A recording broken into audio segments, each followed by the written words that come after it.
नमस्कार दोस्तों, welcome to our AUF चैनल। आज के वीडियो में मैं आपको बताने वाला हूं the legal age of a woman to get married. तो हाल ही में ये कैबिनेट मीटिंग के दौरान पास किया गया है। आखिर क्या वजह हो सकती है कि महिलाओं का मैरिज एज 18 को हटाकर 21 रख दिया गया है? क्या इसके प्रोज एंड कॉन्स है? क्या होता है चाइल्ड मैरिज? तो चलिए इस वीडियो में सारी बातें समझने की कोशिश करते हैं और उम्मीद है दोस्तों आप ये वीडियो पूरी तरह ध्यान से देखेंगे। So let's start. इस वीडियो को समझने से पहले आपको ये समझना होगा कि चाइल्ड मैरिज क्या है। भारत के संविधान के अकॉर्डिंग जिस भी लड़के का शादी 21 साल से पहले हो जाए और लड़की का शादी 18 साल से पहले हो जाए तो अकॉर्डिंग टू लॉ ये चाइल्ड मैरिज कहलाता है। पूरी दुनिया में भारत की बात करें तो भारत में सबसे ज्यादा चाइल्ड मैरिज होता है। एक सर्वे के अकॉर्डिंग हर 3 सेकंड में एक लड़की का बाल विवाह होता है। 1970 में 70% लड़कियों का शादी 18 साल से कम उम्र में कर दी जाती थी और वर्तमान समय की बात करें तो भारत में 27% लड़कियों की शादी 18 साल से पहले कर दी जाती है और 7% लड़कियां ऐसी होती है जिनका विवाह 15 साल से कम उम्र में ही कर दी जाती है। और चाइल्ड ब्राइड का सबसे प्रमुख राज्य उत्तर प्रदेश, बिहार और राजस्थान है। कम उम्र में शादी हो जाने से एक बच्चे का विकास नहीं हो पाता है। चाइल्ड मैरिज होने से चाइल्ड डेथ वृद्धि हो जाती है और मानसिक विकास और ह्यूमन राइट सब खत्म हो जाता है। इसी को देखते हुए 1929 में एक आर्टिकल पब्लिश किया गया था। फिर उसी आर्टिकल का संशोधन करके 1978 में लड़कों का एज ऑफ मैरिज 21 और लड़कियों का एज ऑफ मैरिज 18 रख दिया गया। कोरोना महामारी में बाल विवाह में वृद्धि हुई है।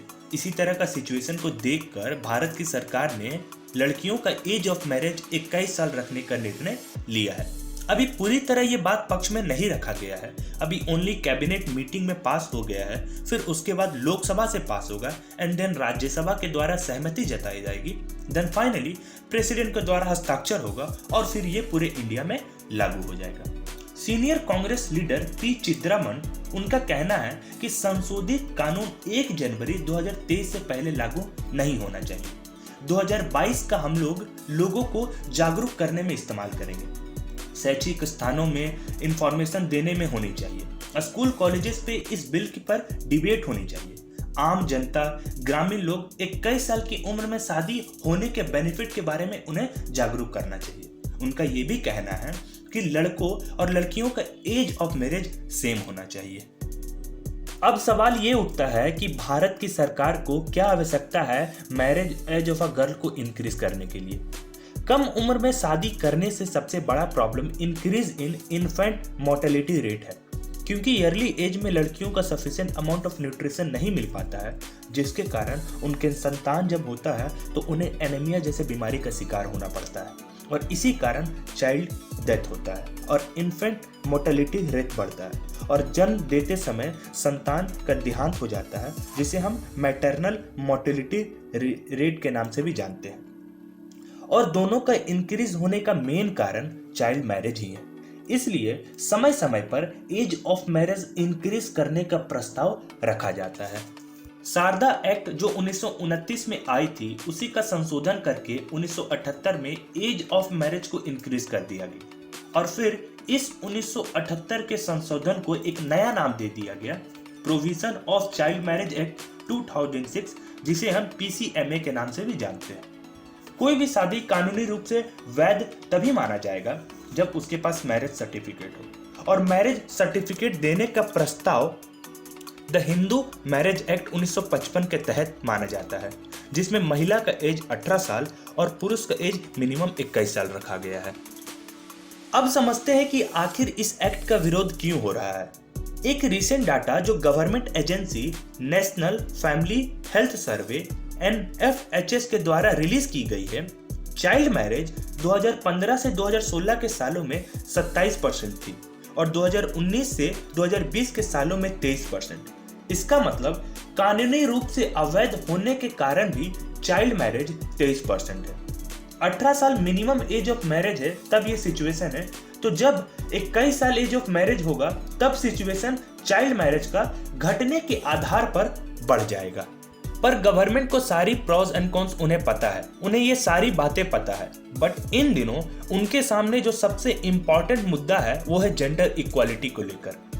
18 साल लड़कियों का एज ऑफ मैरिज है, पर उनके पास सॉलिड रीजन नहीं है कि ऐसा क्यों है। और इसके साथ साथ लड़कों का एज ऑफ मैरिज 21 है और लड़कियों का एज ऑफ मैरिज 18 साल है। ये सरासर जेंडर इनइक्वालिटी को दर्शाता है। इसलिए गवर्नमेंट का मेन फोकस जेंडर इक्वालिटी को बढ़ावा देना है और लड़के और लड़कियों का सेम एज ऑफ मैरिज रखने और इसके पीछे सॉलिड रीजन गेन करना इनका परम मकसद है। और इनको ऐसा करने की प्रेरणा जया जेटली कमेटी के द्वारा मिली है। जया जेटली कमेटी एक गवर्नमेंट कमेटी है जो जून 2020 में बनी थी। इस कमेटी में बहुत सारे मिनिस्ट्रीज, सेक्रेटरीज और कई विभागों के बड़े बड़े मेंबर इंक्लूड हैं। इस कमेटी का प्रेसिडेंट जया जेटली जी है। उनके अध्यक्षता में एक सर्वे हुआ है कि चाइल्ड मैरिज होने के कारण क्या मोर्टेलिटी रेट इंक्रीज होता है। तब ये कमेटी पूरे 16 यूनिवर्सिटीज और बहुत सारे एनजीओ में रिसर्च करने के बाद पता लगाई कि इन्फेंट मोर्टेलिटी रेट बढ़ने का मेन रीजन 18 साल में शादी होना है। और इससे भी महत्वपूर्ण रीजन निकलकर सामने आई है कि भारत की सारी महिलाएं, एजुकेटेड और नॉन एजुकेटेड, सभी लोगों का थिंकिंग एक ही है जेंडर इक्वालिटी पर। उनका कहना है कि दोनों पुरुष और महिला दोनों का एज ऑफ मैरिज बराबर होना चाहिए। लड़कियां कभी भी डिस्क्रिमिनेटेड फील ना करें। जैसा हमने पहले ही बताया कि चाइल्ड मैरिज 23% है जब minimum age of marriage 18 years है। बट जब गवर्नमेंट इसको 21 ईयर कर देगी तब चाइल्ड मैरिज डेफिनेटली इंक्रीज हो जाएगा। परंतु इससे भी ज्यादा इंपॉर्टेंट प्रायोरिटी जेंडर इक्वालिटी को दी गई है और जया जेटली कमेटी के द्वारा की गई सर्वे को दी गई है। और भारत की नागरिकता जो मैक्सिमम लोग यही चाहते हैं कि जेंडर इक्वालिटी बरकरार रहे, उसे दी गई है। आज आप और हम करंट अफेयर की नॉलेज ले रहे हैं। हमें और आपको पता है गवर्नमेंट इंस्ट्रक्शन के बारे में और क्या गलत है और क्या सही है। पर समाज में आज भी बहुत से लोग पिछड़े वर्ग से बिलोंग करते हैं। उनका मानसिकता आज भी विकसित नहीं हुआ है।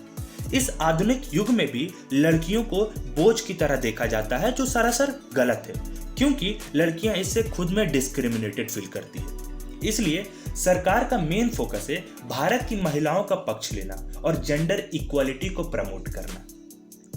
तो चलिए दोस्तों, इसी के साथ वीडियो का अंत करते हैं। आशा है आपको ये वीडियो अच्छी लगी होगी और यदि आपको ये वीडियो अच्छी लगी है, इंफॉर्मेटिव लगी है, then do like the video, please subscribe the channel and do not forget to press the bell icon. Thank you.